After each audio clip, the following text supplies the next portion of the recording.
الحمد للہ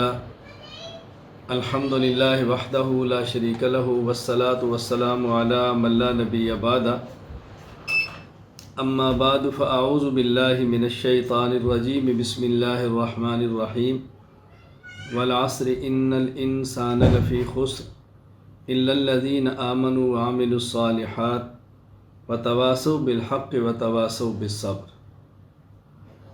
عقائد کے حوالہ سے بات چل رہی تھی اور اس پر گزشتہ کل علم الکلام کا معنی، علم الکلام کا موضوع، علم الکلام کی غرض و غایت یہ آپ کی خدمت میں پیش کیا گیا تھا۔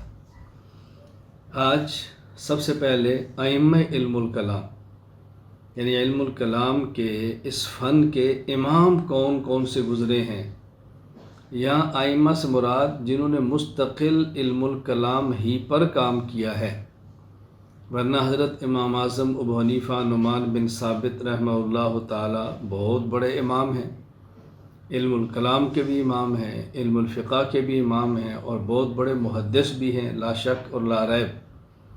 یہاں ائمہ علم الکلام سے مراد یہ ہے بطور خاص وہ کہ جن کا اٹھنا بیٹھنا چلنا پھرنا ہمہ وقت محنت جو اصل ہوئی ہے وہ علم الکلام پر ہوئی ہے۔ مشہور امام دو ہیں، نمبر ایک امام ابو الحسن علی بن اسماعیل الاشعری الحنبلی رحمہ اللہ تعالی، وفات سن 324 ہجری۔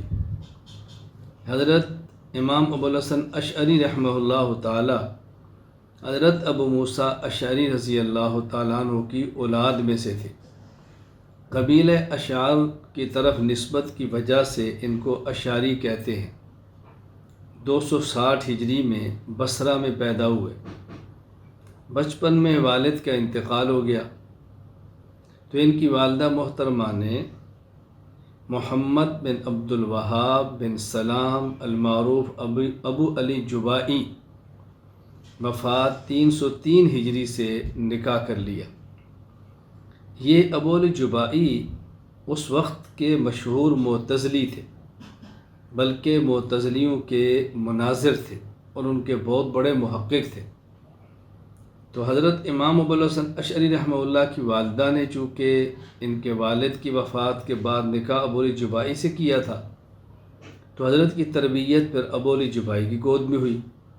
وہ چونکہ مناظرے کا امام تھا، معتزلیوں کے علم الکلام کا امام تھا، تو حضرت کی پھر علم الکلام پر خوب توجہ ہوئی، علم الکلام کو سیکھا۔ لیکن آپ کی فطرت سلیم تھی، طبیعت بڑی محفوظ تھی، تو معتزلہ کی رقیق اور بعید از عقل تعویلات کو دیکھ کر آپ کا دل ان پر مطمئن نہیں ہوا، تو انہوں نے معتزلہ کو چھوڑ دیا اور اہل سنت والجماعت کے مسلک کو قبول فرمایا، اور تا حیات اہل سنت والجماعت کے عقائد کا تحفظ اور دفاع فرماتے رہے اور معتزلہ کی تردید بھرپور کی۔ حتیٰ کہ ایک وقت وہ بھی آیا کہ جب امام ابو الحسن اشعری رحمہ اللہ نے خود اپنے ستیلے والد معتزلہ کے اس وقت کے ایک قائد اور مناظر اور ان کے جید عالم ابو علی معتزلی سے مناظرہ کیا، یعنی جس سے فن مناظرہ سیکھا اور جس کے ہاں اس فن میں تربیت حاصل کی، غلط سمجھا تو اس سے بھی مناظرہ کیا۔ مناظرہ کا عنوان کیا تھا کہ معتزلہ کے ہاں اصلح للعباد یہ امور اللہ پاک پر واجب ہیں، یعنی وہ چیزیں جو بندے کے لیے مفید ہیں ان کو پیدا کرنا اللہ پر واجب ہے، یہ ان کا نظریہ ہے۔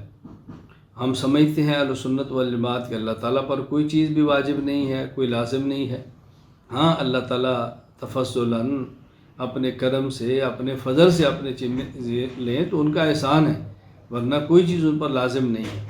لیکن معتزلہ کا نظریہ ہے کہ جو چیز بندہ کے لیے مفید ہو اس کا پیدا کرنا اللہ تعالیٰ کے لیے واجب ہے۔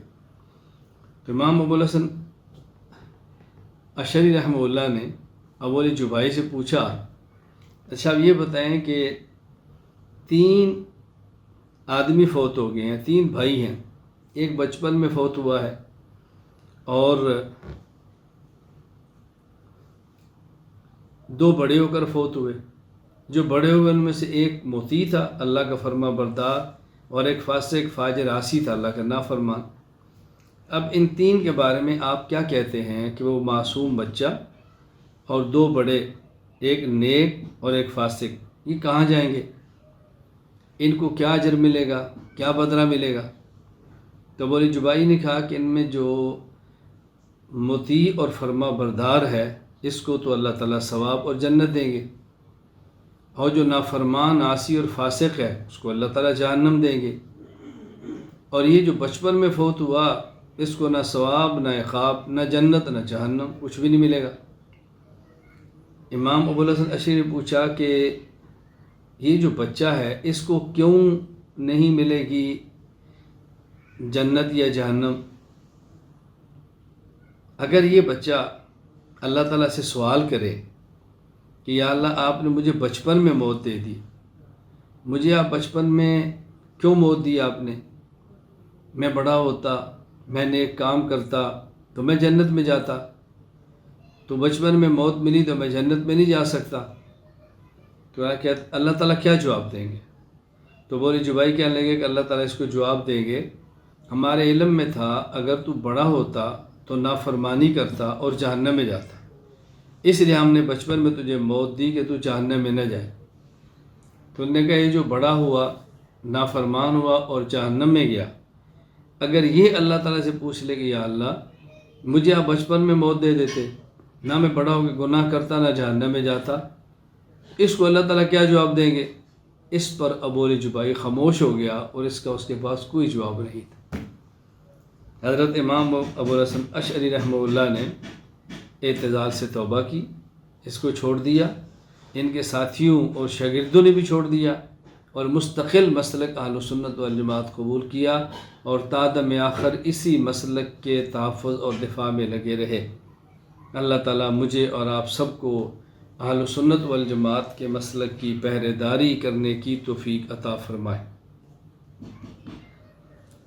امام ابوالحسن اشعری رحمہ اللہ تعالی فروع میں مقلد ہیں حضرت امام احمد بن محمد بن حنبل رحمہ اللہ تعالی کے.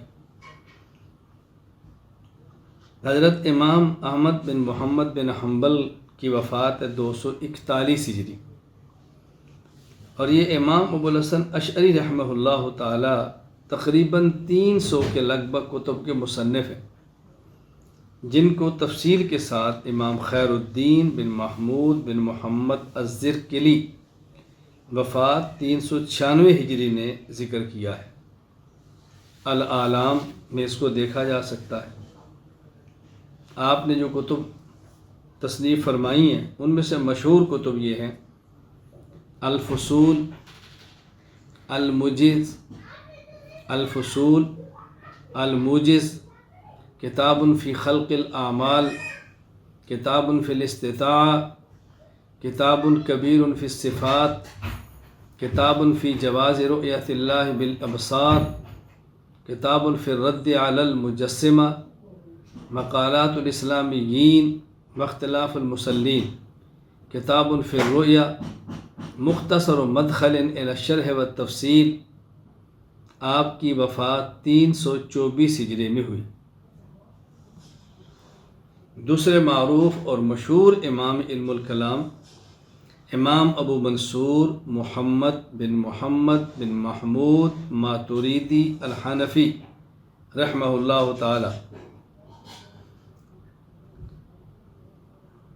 حضرت ماوراء النہر کا ایک شہر ہے سمرقند، اس کا گاؤں ہے ماتورید، وہاں پہ پیدا ہوئے. اس گاؤں کی طرف نسبت کرتے ہوئے آپ کو ماتوریدی کہتے ہیں. امام اشعری کو قبیلہ اشعر کی طرف نسبت کی وجہ سے اشعری کہتے ہیں، اور امام ابو منصور کو اپنے گاؤں ماتورید کی طرف نسبت کرتے ہوئے ماتوریدی کہتے ہیں. کسی شخص کی نسبت اپنے قبیلے سے معروف ہوتی ہے، کسی کی نسبت اپنے گاؤں سے معروف ہوتی ہے، کسی کی نسبت اپنے مرکز اور ادارے سے ہوتی ہے، کسی کی نسبت اپنے امام سے ہو جاتی ہے، کسی کی نسبت کسی فن کی وجہ سے ہوتی ہے، کسی کی نسبت کسی کام کی وجہ سے ہوتی ہے. تو اس طرح مختلف نسبتوں کی وجہ سے مختلف آدمی کے تعارف اور شہرت ہو جاتی ہے، اور یہ سمجھنا چاہیے فلاں بندے کی نسبت کس وجہ سے ہے۔ ہندوستان کے ایک عالم تھے، وفات پا گئے ہیں، پاکستان تشریف لائے، ہماری ملاقات ہوئی، واپس جا کر انہوں نے مجھ پر ایک مضمون لکھا، اور اس میں انہوں نے لکھا گھمن کی وجہ تسمیہ۔ کیونکہ وہ آئے تھے اور میرے ساتھ ایک انہوں نے طویل سفر کیا، تو ان کو احساس ہوا کہ میں بہت زیادہ گھومتا ہوں، تو ان نے یہ لکھا کہ پاکستان مولانا الیاس گھمن اتنا گھومتے ہیں کہ پاکستان کے علماء نے ان کا نام ہی گھمن رکھ دیے۔ پھر میں نے ان کو فون کر کے اطلاع دی کہ میرا جو گھمن یہ نسبت ہے میری، یہ میری قوم کی وجہ سے ہے، گھومنے کی وجہ سے نہیں ہے۔ بلکہ ایک مرتبہ مجھے کسی کا میسیج آیا اور بڑی ہمدردی اور بڑی محبت اور بڑی شفقت کے ساتھ کہا کہ ہماری گزارش ہے کہ آپ اپنے نام کے ساتھ گھمن کا لفظ ختم کر دیں، اس لیے کہ آپ بہت سفر کرتے ہیں تو نام کا بندے پر اثر ہوتا ہے، اگر یہ نام تبدیل کریں تو شاید کچھ آپ کے اسوار کم ہو جائیں، ہمیں آپ کے اسوار دیکھ کو ترس آتا ہے۔ میں نے ان سے کہا یہ تو ہماری سعادت ہے کہ اللہ تعالیٰ دین کے لیے سفر کروا دے، اور آپ مجھے ایسا مشورہ آپ کی طرف سے مل رہا ہے کہ میں نام بدلوں نسبت تاکہ میرے اسواری کم ہو جائیں، یہ کیسا مشورہ آپ نے دیا ہے۔ خیر میں صرف عرض یہ کر رہا تھا کہ نام اور نسبت یہ دیکھنا ضروری ہے کہ فلاں بندے کی نسبت کس وجہ سے ہے۔ حضرت رحمہ اللہ تعالی کے مزاج میں اعتدال اور نرمی تھی۔ امام ابو الحسن اشعری رحمہ اللہ کے مزاج میں شدت تھی، تو ان جس ماحول میں تھے، ابو الجبائی کی گود کو دیکھا، اس کا ماحول دیکھا، معتزلہ کا رد دیکھا، پھر انہوں نے رد دیکھی، تو ظاہر ان کی طبیعت میں شدت آنی تھی، تو انہوں نے شدت کے ساتھ رد فرمایا اس کا، اتنا شدید طرز عمل اختیار کیا کہ اس طرز عمل کا دفاع کرنا مشکل ہو جاتا تھا۔ تو امام ابو منصور ماتریدی رحمہ اللہ نے تردید تو فرمائی لیکن راستہ اعتدال کا اختیار فرمایا، بس اتنا سا فرق ہے، اور کوئی ان میں عقائد کا اختلاف یا عقائد کا فرق نہیں ہے۔ امام ابو الحسن اشعری امام احمد بن حنبل کے مقلد ہیں، امام ابو منصور ماتریدی فروع میں امام ابو حنیفہ کے مقلد ہیں۔ ان کے مزاج میں ذرا شدت اور سختی تھی، ان کے مزاج میں ان کی نسبت نرمی و اعتدال تھا، اس لیے تعبیرات میں تھوڑا سا اختلاف ہوا ہے، لیکن باقی ان کے عقائد میں قطعاً اختلاف نہیں تھا۔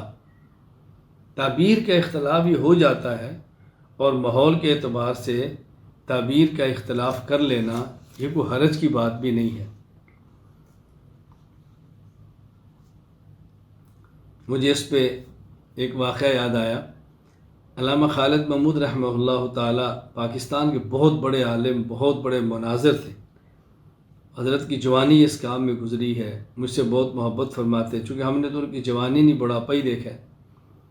ایک مدہ مجھے فرمانے لگے بالکل خلوت میں اور حضرت شاید دو ہوں گے، مجھے نہیں یاد کوئی تیسرا بندہ پاس ہوگا، اور بہت سے مجھے باتیں فرمائی، ایسے کرو ایسے کرو ایسے کرو، ہر بات کو تو میں میڈیا پر لا بھی نہیں سکتا، کیا کیا باتیں فرمائیں۔ تو ایک بار مجھے فرمانے لگے کہ انگلینڈ میں اہل بدعت نے علماء دیوبند کے خلاف ایک سازش کی، اور انگلینڈ حکومت کو خطوط لکھ کے اور ملاقاتیں کر کے باور کرایا کہ جن کے مراکز بن رہے ہیں، خانقاہیں بن رہی ہیں اور مساجد اور مدارس بن رہی ہیں، تو میں اس کو کھلی اجازت دے رہے ہو، یہ دیوبند والے وہ ہیں کہ جنہوں نے بر صغیر میں تمہارے خلاف جہاد کیا تھا، لڑے تھے، مقابلہ کیا تھا، اگر یہ لوگ یہاں مضبوط ہو گئے تو یہاں پھر تم سے لڑائی لڑیں گے، اس لیے ان کو ختم کرو، ان کو موقع نہ دو پنپنے کا۔ پھر فرماتا جب یہ پروپیگنڈا ہوا تو انگلینڈ حکومت نے پھر مدارس اور مراکز کو خطوط لکھے، اس میں ایک فارم لکھا، خطوط یعنی فارم بھیجے کہ اس فارم کو پر کر کے بھجوایا جائے۔ ان میں ایک شک یہ بھی تھی کہ دارالدیوبند کیوں قائم کیا گیا، اس کے قائم کرنے کی وجہ کیا ہے۔ اب ظاہر ہے عام طور پر ہم قائم کرنے کے بجائے جب بیان کرتے ہیں جذبات اور جوشیلے انداز میں، تو آپ کو پتہ ہی ہے، اس پر مجھے بتانے کی ضرورت نہیں ہے۔ تو حضرت فرمانے لگے کہ مجھ سے وہاں کے اہل تبلیغ نے رابطہ کیا، اور حضرت اس وقت پاکستان تھے، کہ مولانا یہ فارم آیا ہے، یہ پر کرنا ہے، تو باقی سوالات تو ہم کر لیں کہ اس کا جواب کیا لکھیں۔ اب ظاہر اگر اس کا جواب یہ لکھیں کہ شاملی کا میدان سجا، اس میں وقتی شکست ہوئی، تو حضرت نانوتوی رحمہ اللہ نے اپنے دیگر حضرات سے مشاورت کر کے ادارہ قائم کیا، اور اس کا مقصد یہ تھا کہ افراد تیار کیے جائیں پوری دنیا میں، اور ایک کفر کے خلاف جنگ ہو، جو مطلب جس طرح بیان کیا جاتا ہے۔ فرماتے ہیں اگر ایسی بات کی جاتی تو ظاہر ہے وہ تو پہلے ہی پروپیگنڈا یہ کیا گیا تھا تاکہ ان کے خلاف قدغن لگے اور مسائل پیدا ہوں۔ تو فرماتے ہیں میں نے کہا کہ تم اس کا جواب یہ دو کہ چونکہ ہندوستان میں حالات ایسے پیدا ہو گئے تھے کہ لڑائی بہت زیادہ شروع ہو گئی، جنگ شروع ہو گئی، اطراف سے افراد بہت زیادہ مارے جانے لگے، بالآخر ایک وقت تک شاملی کے میدان لگا، وہاں بھی بہت ساری جانیں جو ہیں وہ چلی گئیں۔ تو پھر حضرت نانوتوی رحمہ اللہ اور دیگر اکابرین دیوبند نے مشورہ بیٹھ کے کیا کہ اب کیا کریں۔ تو ان مشورے میں یہ طے ہوا ایک مدرسہ بنا دیا جائے تاکہ لوگ پڑھنا شروع کریں اور لڑنا چھوڑیں، لڑائی کی بجائے پڑھائی پہ توجہ دے۔ تو حضرت فرمایا میں نے یہ جواب لکھا ہے۔ اب اس کا اصل مقصد کیا ہے؟ وقتی طور پہ لڑنا چھوڑ دیں، پڑھائی شروع کر دیں۔ اگر یہ لڑائی جاری رہی تو ہم ختم ہو جائیں گے، تو لڑائی چھوڑیں یعنی وقتی طور پہ چھوڑیں۔ اب بات سمجھ آ گئی؟ یہ نہیں کہ مستقل، وقتی طور پہ چھوڑ دیں اور پڑھائی کو اختیار کریں تاکہ افراد کی کھیپ تیار ہو۔ تو آج اسی تعلق دیوبند سے پوری دنیا میں تحریکات جو حقیقی اہل و سنت کی تحریکات ہیں اور معتدل ہیں اور صحیح دین کے لیے کام کر رہی ہیں، بحمد اللہ تعالیٰ وہاں سے نکلی۔ تو اب دیکھو نا تعبیر کتنی عجیب اختیار کی ہے، اس لیے تعبیر کا اختیار کرنا بہت اہم ہے۔ اور میں اپنے تخصص کرنے والے احباب کو بطور خاص کہتا ہوں کہ بات کہنا سیکھو، تعبیر اختیار کرنی سیکھو، کس موقع پر کیا بات کہنی ہے ذرا اس بات کو کرنا سیکھو، یہ بے حد ضروری ہے، یہ بے حد ضروری ہے۔ اس لیے تعبیر جو ہے نا کرنی سیکھو۔ تو تعبیر بڑی اہم چیز ہوتی ہے۔ پاکستان کے ایک بہت بڑے عالم تھے، دنیا سے رخصت ہو گئے، مفتی محمود رحمہ اللہ تعالیٰ۔ تو ان کا ایک واقعہ ہے کہ وہ ایک بہت بڑے جلسے میں تھے، تو کسی آدمی نے اسٹیج کے قریب خسر پسر کی، جس سے جلسہ خراب ہوتا ہے۔ تو انہوں نے زور سے فرمایا کہ بکواس بند کرو۔ اب ظاہر خاموشی ہوگی، حضرت کے مزاج میں لہجہ نہیں تھا۔ تو اگلے دن کسی نے سوال کیا کہ حضرت آپ کا یہ لہجہ نہیں، نرم مزاج ہے، تو آپ نے کیا فرمایا؟ تو حضرت فرمایا میں نے کیا کہا؟ انہوں نے کہا جی آپ نے کہا بکواس بند کرو۔ تو حضرت فرمایا اچھا آپ بتاؤ کہ بکواس کو جاری رہنا چاہیے کہ بند ہونا چاہیے؟ کہا جی بند ہونا چاہیے۔ فرمایا یہی بات میں نے کی ہے۔ تو اس میں کیا سخت بات میں نے کی ہے؟ اب دیکھو کتنی سخت بات تھی، لیکن کس انداز میں اس کو کور کر لیا۔ تو خیر ایک مستقل عنوان ہے، میں بہت ساری مثالیں اس پر دے کر آپ کو بات سمجھا سکتا ہوں۔ جب تربیتی گفتگو ہماری کام کے حوالے سے کہ علاقے میں کام کیسے کرنا ہے، تو یہ باتیں پھر اس موقع پر آتی ہیں۔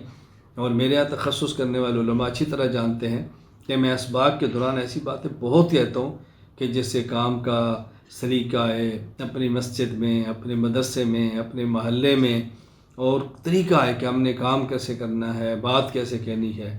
میں نے پہلے بھی آپ سے کہا تھا، آج پھر کہتا ہوں کہ میرے یہاں وہ شخص تخصص کرے اور علمی اعتبار سے کمزور بھی ہے، میرے مزاج کو سمجھ جائے، میں سمجھتا ہوں متخصص ہے۔ اور اگر کسی میں علمی لیاقت بہت اور ہمارے مزاج کو نہ سمجھتے، میں سمجھتا ہوں ہمارا متخصص نہیں ہے۔ کیونکہ فارسی کا ایک جملہ ہے یک من علم را دأمن عقل باید، ایک چھٹانک علم کے لیے 10 چھٹانک عقل چاہیے۔ یہ من اردو والا نہیں جو 40 کلو کا ہوتا ہے، فارسی والا ہے۔ تو ایک چھٹانک علم کے لیے 10 چھٹانک عقل چاہیے۔ تو جب علم ایک چھٹانک بھی نہ ہو، اب بتاؤ، یعنی علم ایک چھٹانک کو 10 چھٹانک عقل چاہیے، اور اگر کسی شخص کی عقل کا نام و نشان نہ ہو، علم اس کو 2 چھٹانک میں مل جائے تو کیا ہوگا؟ تباہی بربادی تو ہوگی نا۔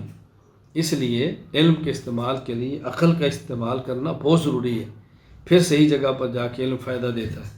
خیر حضرت امام ابو منصور ماتریدی رحمہ اللہ نے یہ راستہ اعتدال کا اختیار فرمایا، بحمد اللہ تعالی ہمارا راستہ بھی اعتدال کا ہے، بہت نرمی کا ہے، شدت اور سختی کا نہیں ہے، کہ بات اچھی طرح ذہن نشین فرما لیں۔ میں دو چار لفظ استعمال کرتا ہوں، اس کو اچھی طرح سمجھیں۔ دیکھیں، ہم متسلب ہیں، متعصب نہیں۔ متسلب کا معنی اپنے موقف پہ پختہ، متعصب کا معنی ضدی، ہٹ درم۔ ہم اپنے موقف پر پختہ ہیں، ضدی اور ہٹ درم نہیں۔ ہم متصدد ہیں، متشدد نہیں۔ تشدد کا معنی مضبوط اور تشدد کا معنی سخت۔ ریشم کا رسہ یہ مضبوط ہوتا ہے، سخت نہیں ہوتا۔ لوہے کا زنجیر یہ سخت ہوتا ہے، اس کے مقابلے میں مضبوط نہیں ہوتا۔ تو ہم متصدد ریشم کا رسہ ہے، نرم ہیں لیکن مضبوط ہیں۔ ہم لوہے کا زنجیر نہیں کہ جو سخت ہوتا ہے لیکن مضبوط نہیں ہوتا۔ ہم متصدد ہیں، متشدد نہیں۔ اچھی طرح واضح نشین فرما لو، ان باتوں کو سمجھنا ہے۔ اللہ ہمیں یہ باتیں سمجھنے کی توفیق عطا فرمائے۔ ہم اپنے اکابر کی پگڑیوں کا تحفظ کرتے ہیں، دوسروں کے اکابر کی پگڑیوں کو اچھالتے نہیں۔ اپنے اکابر کی پگڑیوں کا تحفظ کرنا یہ غیرت ہے، اور دوسروں کے اکابر کی پگڑیوں کو اچھالنا یہ شرارت ہے۔ ہم غیرت والے ہیں، ہم شرارت والے نہیں ہیں۔ غیرت الگ چیز ہوتی ہے، شرارت الگ چیز ہوتی ہے۔ ان باتوں کو سمجھنے کی بہت اچھی طرح کوشش فرمائیں، بہت اچھی طرح کوشش فرمائیں، بہت اچھی طرح کوشش فرمائیں۔ حضرت امام ابو منصور ماتریدی رحمہ اللہ تعالیٰ نے متعدد کتب تصانیف فرمائی ہیں، جن میں معروف کتب چند ایک کا میں ذکر کرتا ہوں۔ تعویلات اہل السنت والجماعہ، کتاب التوحید، کتاب رد اوائل الادلۃ للکعبی، کتاب بیان وہم المعتزلہ، کتاب رد الامامۃ لبعض الروافض، کتاب رد علی اصول القرامطہ، کتاب رد الاصول الخمسۃ للباہلی،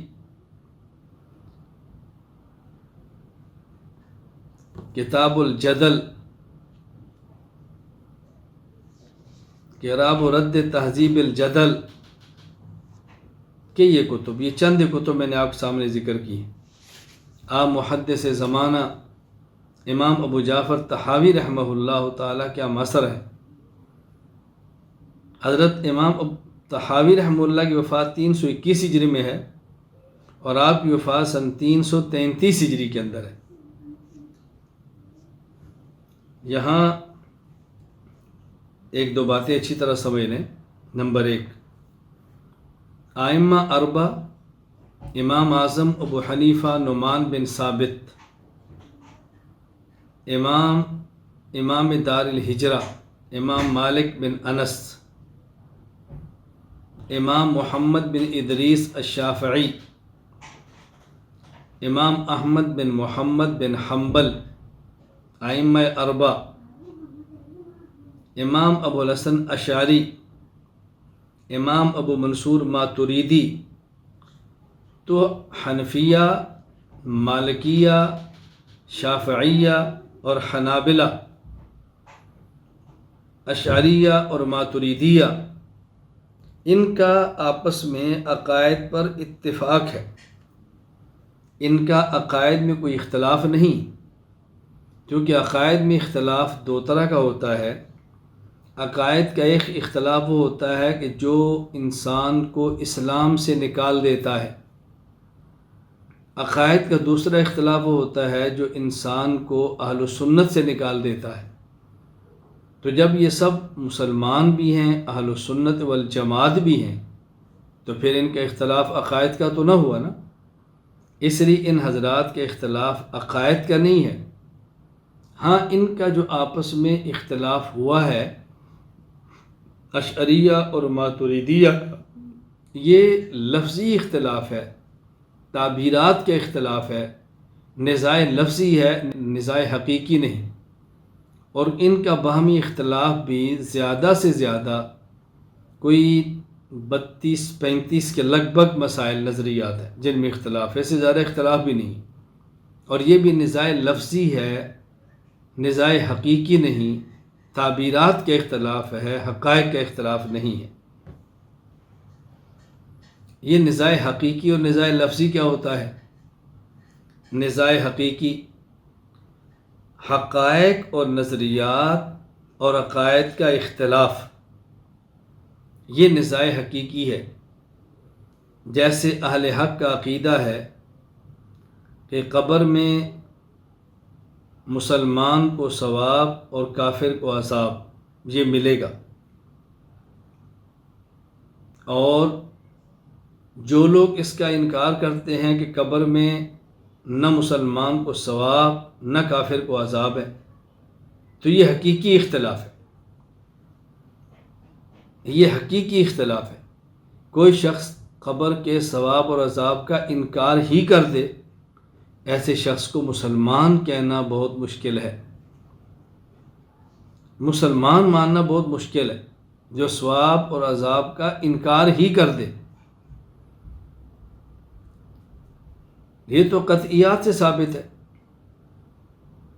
ہاں، ثواب اور عذاب قبر کا ایک مفہوم ایسا ہے کہ جس کے اختلاف پر قطعیات کے اختلاف نہیں ہوتا، وہ ظنیات کے اختلاف ہوتا ہے کہ قبر کے ثواب اور عذاب کی نوعیت کیا ہوگی،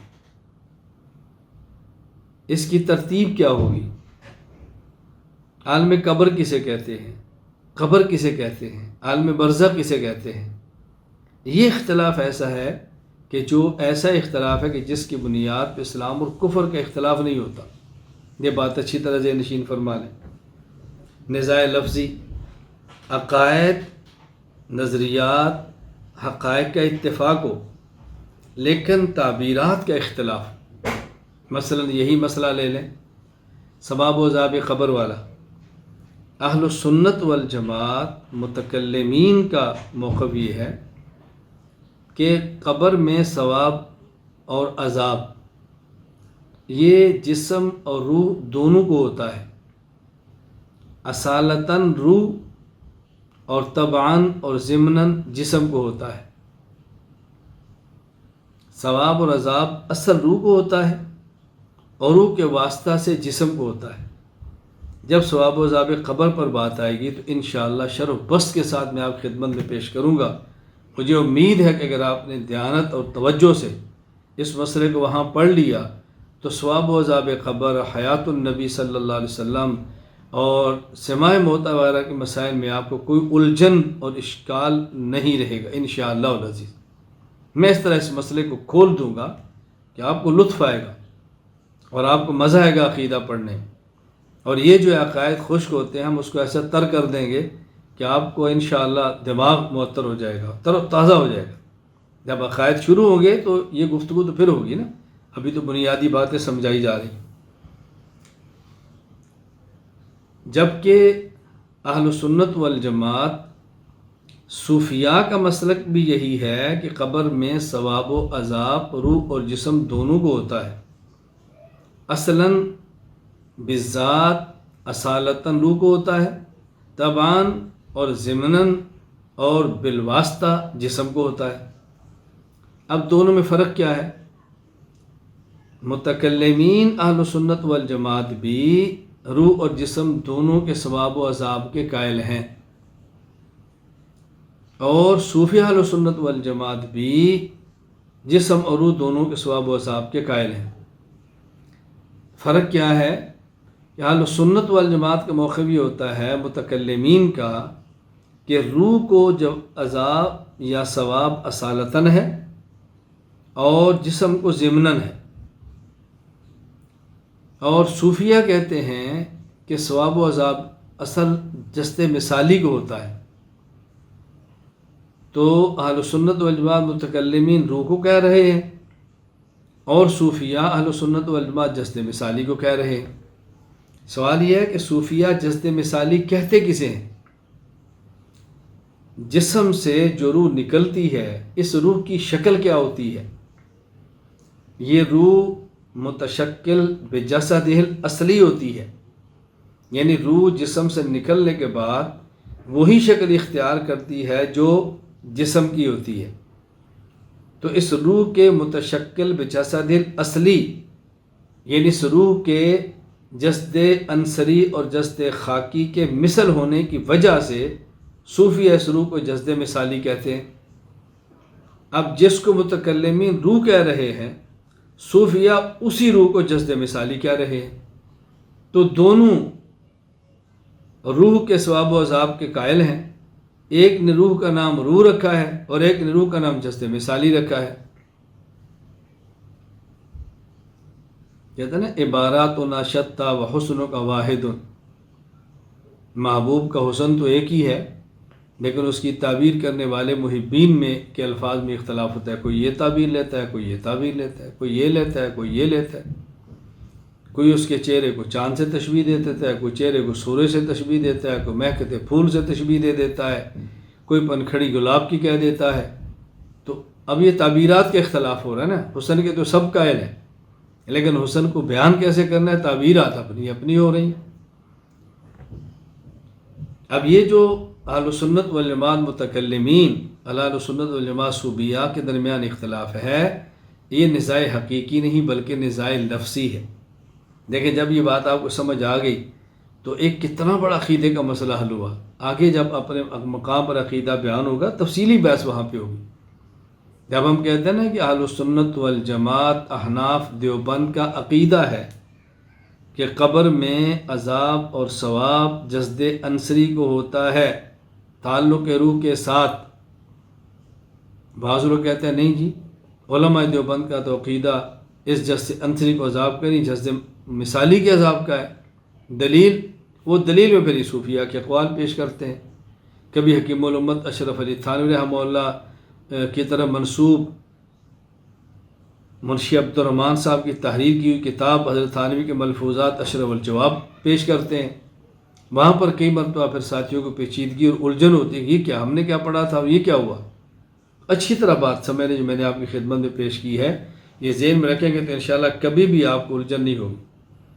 حضرت شیخ الاسلام علامہ شبیر احمد عثمانی انور اللہ مرقدہ تفسیر عثمانی سورہ بنی اسرائیل آیت نمبر 25 حضرت فرماتے ہیں جمہور اہل شرع جس کو روح کہتے ہیں وہ صوفیاء کے نزدیک بدن مثالی سے موسوم ہے جو بدن مادی میں حلول کرتا ہے۔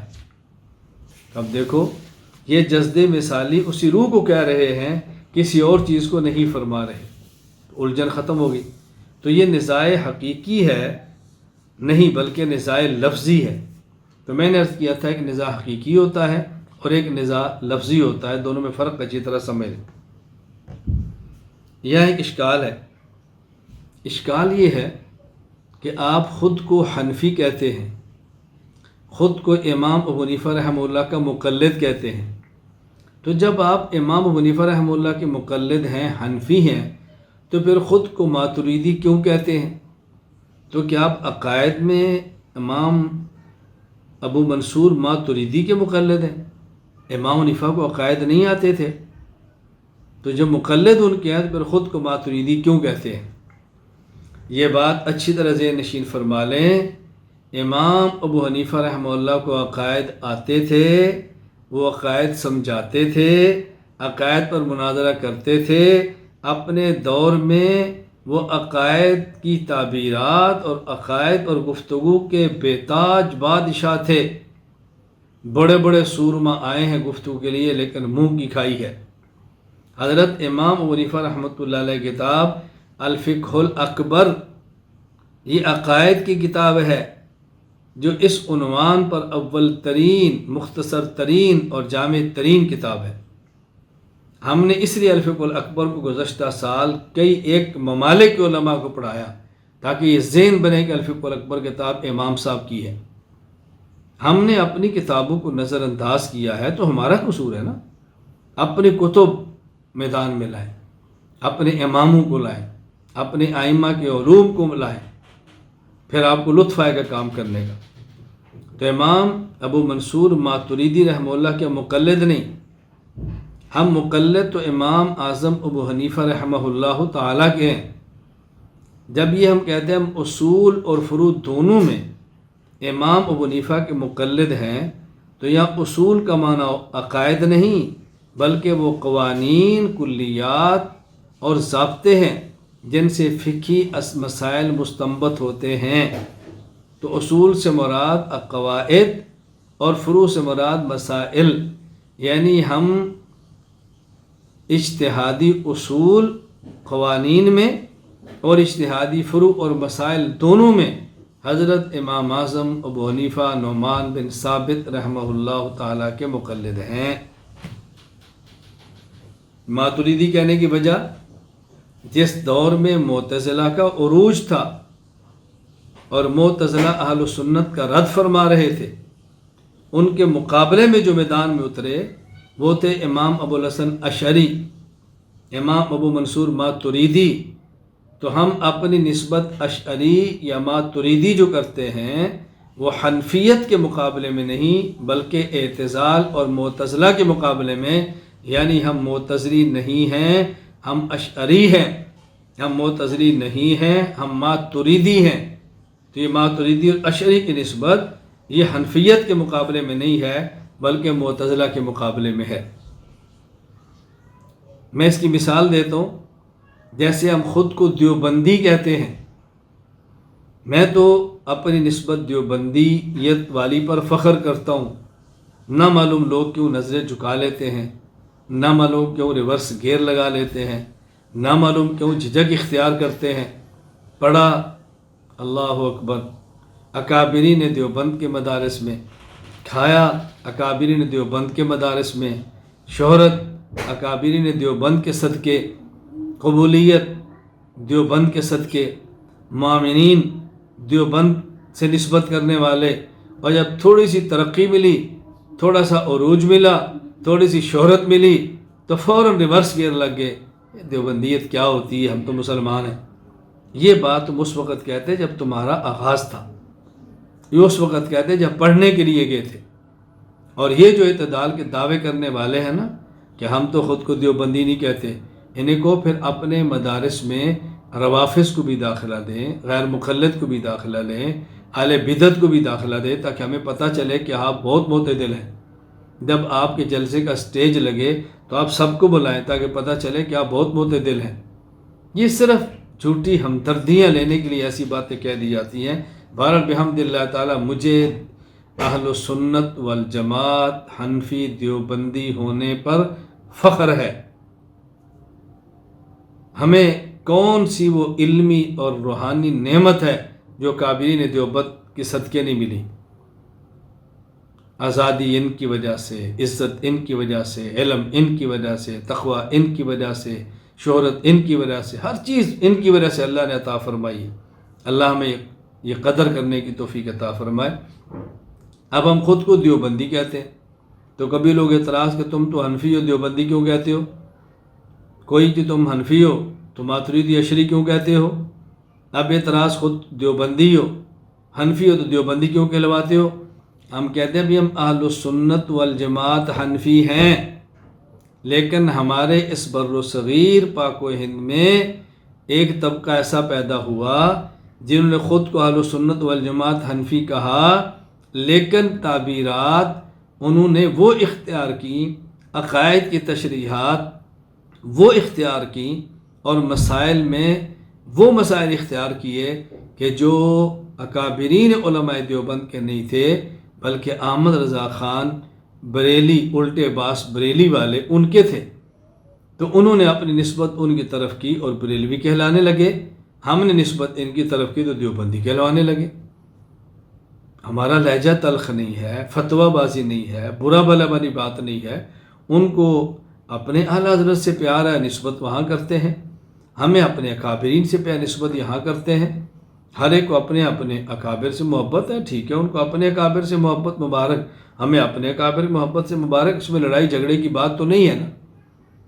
بعد ہم خود کو دیوبندی جو کہتے ہیں، یہ حنفی کے مقابلے میں نہیں، یہ ہمارا دیوبندی کہلوانا خود کو بر صغیر پاک و ہند میں جو طبقہ پیدا ہوا بریلوی، ان کے مقابلے میں تھا، اور ان سے بھی ہماری کوئی ٹکر، کوئی تشدد، کوئی پھڈا، کوئی دھون دھاسری نہیں ہے، علمی اختلاف ہے، ان کی اپنی رائے، ہماری اپنی رائے، فیصلے قیامت کے دن ہو جائیں گے، رائے ان کی ٹھیک تھی، رائے ہماری ٹھیک تھی، بہرحال ہمارا جو اختلاف ہے وہ دلیل کی بنیاد پر ہے، عقیدے کی بنیاد پر ہے، ضد اور عناد کی بنیاد پہ نہیں ہے۔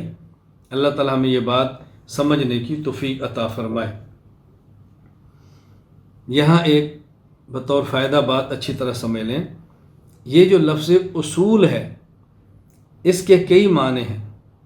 کبھی اصول ان قواعد اور کلیات کے لیے استعمال ہوتا ہے جس سے فقہی مسائل کا استنباط ہوتا ہے، اور اس مستنبط شدہ فقہی مسائل کو فروع کہتے ہیں، اور کبھی اصول کا لفظ عقائد کے لیے استعمال ہوتا ہے اور ان کے مقابلے میں فروع کا لفظ آتا ہے جو مسائل کے معنی میں استعمال ہے۔ اصول سے مراد عقائد اور فروع سے مراد مسائل۔ اور کبھی اصول ان قواعد کے لیے استعمال ہوتا ہے جو قواعد کسی فن کے قوانین اور کلیات ہوتے ہیں، جن قواعد پر اس فن کا مدار ہوتا ہے، جو قواعد اس فن کی بنیاد ہوتے ہیں، اسے کہتے ہیں یہ اس فن کی اصول ہے۔ تو کبھی اصول سے مراد عقائد اور مقابلے میں فروع اور یعنی اعمال، اور کبھی اصول سے مراد قواعد، قوانین، اور مقابلے میں فروع یعنی فقہی مسائل، اور کبھی اصول سے مراد وہ قواعد، قوانین اور کلیات جو کسی فن کی بنیاد ہوتے ہیں۔ تو یہ اصول کا معنی کئی اصول کا لفظ کئی معنی میں آتا ہے۔ نمبر 1 قوانین اور قواعد اور کلیات جن سے فقہی مسائل کا استنباط ہو، اور اس کے مد مقابل فروع یعنی فقہی مسائل۔ نمبر 2 اصول کا معنی عقائد اور اس کے مد مقابل فروع یعنی مسائل، اعمال۔ نمبر 3 اصول کا معنی وہ قواعد، قوانین، وہ کلیات جو کسی فن کی بنیاد ہوتے ہیں، اور ان کو اس فن کے اصول کہا جاتا ہے، اسی پر اس فن کا مدار ہے، اسی پر اس فن کی بنیاد ہے، اور فن اسی پہ آگے مکمل چلتا ہے۔ ایک ہے اشاعرہ، پھر ماتریدیہ، اور ایک ہے معتزلہ۔ یہ معتزلہ کب سے شروع ہیں، اس کا بانی کون ہے، بنیادی نظریہ کیا ہے، اختلاف کہاں سے شروع ہوا؟ حضرت امام حسن بصری رحمہ اللہ تعالی وفات 110 ہجری، ان کی درسگاہ میں ایک شاگرد تھے ابو حذیفہ واصل بن عطا غزال، وفات 131 ہجری۔ حضرت کے شاگرد تھے امام حسن بصری کے، اور ان کی درسگاہ میں تھے۔ اس نے یہ موقف اختیار کیا کہ کبیرہ گناہ کا مرتکب ایمان سے نکل جاتا ہے مگر کفر میں داخل نہیں ہوتا، تو یہ اسے کہتے ہیں المنزلہ بین المنزلتین، یعنی مسلمان بھی نہیں رہتا اور کافر بھی نہیں ہوتا، یہ درمیان میں لٹکا رہتا ہے۔ جب اس نے نظریہ اختیار کیا، حضرت حسن بصری رحمہ اللہ فرمانے لگے قد اعتزل عنا، یہ شخص ہم سے الگ ہو گیا ہے، اعتزال الگ ہونا، الگ ہو گیا ہے۔ اس وقت سے ان کا نام پھر معتزلہ رکھ گیا، لیکن یہ خود کو اصحاب العدل و توحید کہتے تھے۔ علامہ سعد الدین تفتزانی رحمہ اللہ تعالی وفات سن 792 ہجری، شرح العقائد النصفیہ میں تحریر فرماتے ہیں لأن رئیسہم واصل بن عطا اعتزل عن مجلس الحسن البصری رحمہ اللہ ويقرر ان من ارتكب الكبيرة ليس بمؤمن ولا كافر ويثبت المنزلة بين المنزلتين، فقال الحسن قد اعتزل عنا فسموا المعتزلة وهم سموا انفسهم اصحاب العدل والتوحید۔ یہی جو بات میں نے بھی کی ہے کہ انہوں نے اپنا نام اصحاب العدل والتوحید رکھا، لیکن اہل سنت ان کو معتزلہ کہتے تھے۔ تو یہ معتزلہ کی آغاز ہے جو اہل سنت والجماعت کے مقابلے میں ہے۔ اللہ تعالی ہمیں اہل سنت والجماعت کے مسلک کا پابند رکھے، کاربند رکھے، ان کا خادم رکھے۔ اللہ اسی پر زندگی دے، اسی پر موت عطا فرمائے۔ وآخر دعوانا ان الحمد للہ رب العالمین۔